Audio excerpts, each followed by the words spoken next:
দর্শক, আসসালামু আলাইকুম। বরাবরের মতো আজকে আবার একটা রেসিপি নিয়ে আসলাম।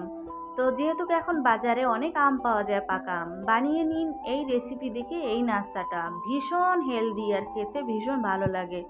স্কিপ করবেন না, তাহলে অনেক কিছু মিস করবেন। তো লাইক দিয়ে ভিডিওটা কন্টিনিউ করবেন।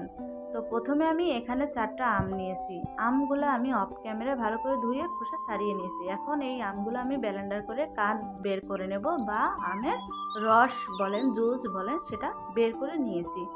দেখুন আমের রস বা জুস কতটা ঘনত্ব সেটা আপনারা দেখলেই বুঝতে পারতেছেন। আর কালারটা যে কত সুন্দর, একদম প্রাকৃতিক কালার।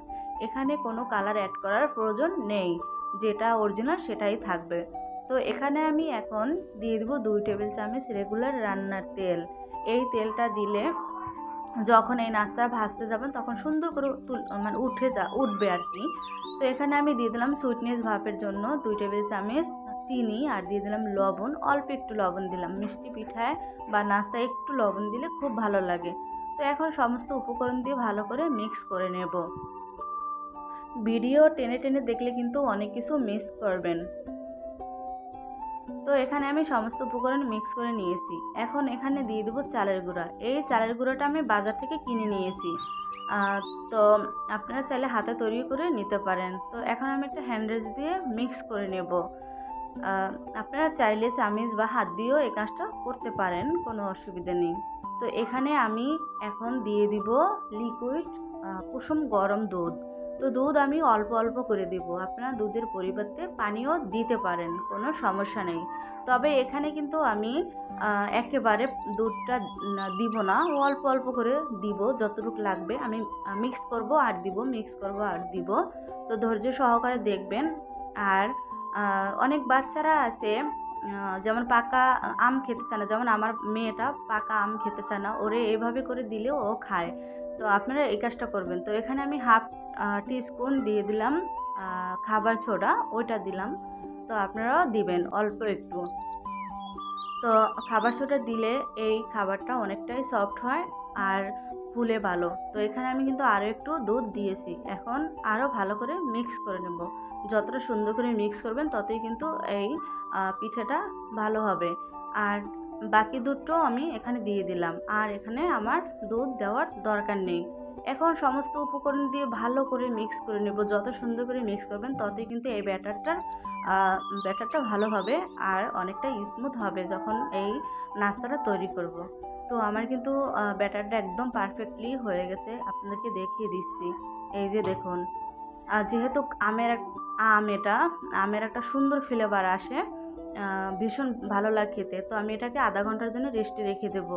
আপনাদের হাতে যদি সময় থাকে আপনারা একটু বেশিক্ষণ রাখতে পারেন। তো আমি আধা ঘন্টা পর ফিরে আসলাম। এখন আবার আমি একটা হ্যান্ড রেস দিয়ে ভালো করে মিক্স করে নেব। এই চালের গুঁড়োটা আপনারা আধা ঘন্টা বা 1 ঘন্টা রেস্টে রেখে দিবেন, তাহলে ভালো হবে, কারণ এটা তো বাজার থেকে কেনা শুকনো গুঁড়োটা। তো চুলাতে আমি এখন চলে আসছি ভাজতে। তো আমি প্যানে দিয়ে দিলাম 1 টেবিল চামচ রেগুলার রান্নার তেলটা আমি ভালো করে মিক্স করে চুলা ফ্রাই প্যানটা গরম করে নিলাম। এখানে আমি দিয়ে দিলাম 2 চামচ ব্যাটারটা। এখন এভাবে ঘুরিয়ে ঘুরিয়ে আমি লো হিটে পিঠাটা ভেজে নেব। এটা যে কতটা খেতে মানে ভালো লাগছে সেটা আপনারা না খেলে বুঝবেন না, যেহেতু কেন আমের সিজন। রিকোয়েস্ট রইল ফ্যামিলি অ্যান্ড বন্ধুদের সাথে এই রেসিপিটা শেয়ার করবেন আর আপনারা বাসায় তৈরি করবেন। তো আমি 2 মিনিট পরে ফিরে আসলাম। এখন দেখুন কত সুন্দর উঠতেছে, মানে কোনো রকম তলাতে লেগে যাচ্ছে না, অনেক সুন্দর উঠছে। আর জালি জালি অনেকটাই হয়েছে। যেহেতু আম পারফেক্টলি জালি জালি আসবে না, তো এভাবে আমি আরও একটা আপনাদেরকে ভেজে দেখিয়ে দিলাম।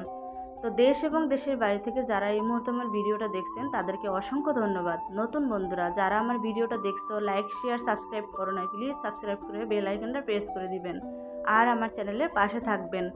আর আমি আমার চ্যানেলে সবসময় সহজ রেসিপি দিয়ে থাকি, চাইলে আমার চ্যানেলটা ভিজিট করতে পারেন। তো আমি 2 মিনিট পরে এটাকেও তুলে নেব, এর চেয়ে বেশি ভাজার দরকার নাই। আর চুলার হিটটা এই পর্যায়ে মিডিয়াম হিটে রাখতে হবে। তো আমি এভাবে সবগুলো ভেজে নেব। বেশি একদম কালো কালো করে ভাজার দরকার নেই, অলরেডি এটা হয়ে গেছে, তাহলে আমের একটা সুন্দর ফ্লেভার থাকবে না। তো আমার সবগুলো ভাজা শেষ। নাস্তা দেখতে কতটা সুন্দর আর কতটা জালিদার। আম যেহেতু এর চেয়ে আর বেশি তো আর জালিদার হবে না, আপনারা তো দেখলেই বুঝতে পারতেছেন। তো সবাই ভালো থাকবেন, সুস্থ থাকবেন। আর আমার ভিডিওটা যদি আপনাদের কাছে একটু পরিমাণ ভালো লাগে তাহলে একটু বেশি বেশি শেয়ার করে দিবেন আমার ভিডিওটা। তো দেখুন, অবশ্যই চালের গুঁড়োটা দিয়ে করবেন, তাহলে একটু মচমচা হবে, খেতেও ভালো লাগবে। এগুলো এমনিই খাওয়া যায়, কোনো রকম কোনো মানে সবজি লাগে না, তরকারি লাগে না। তো সবাই ভালো থাকবেন, সুস্থ থাকবেন আর আমার চ্যানেলের পাশে থাকবেন।